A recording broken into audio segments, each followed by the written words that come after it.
Dear learners, প্রথমেই আমাদের জানতে হবে কোন কোন সাবজেক্টের সঙ্গে ডু হয় এবং কোন কোন সাবজেক্টের সঙ্গে ডাজ হয়।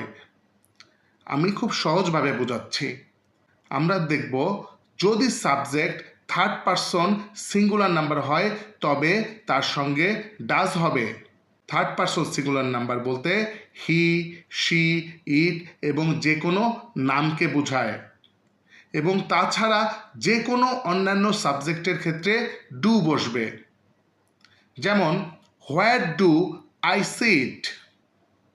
আবার যদি আমরা বলি হোয়ার ডু ইউ সিট, এভাবে যদি বলা যায় হোয়ার ডু উই সিট এবং হোয়ার ডু দে সিট, এখানের সাবজেক্টগুলো কোনোটাই থার্ড পারসন সিঙ্গুলার নাম্বার নয়, এজন্য এর সঙ্গে ডু বসেছে।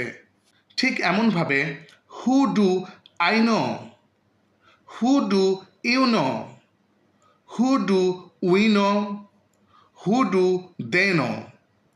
সেম এভাবেই how do I open this. আবার যদি বলি how do you open this, how do we open this, how do they open this.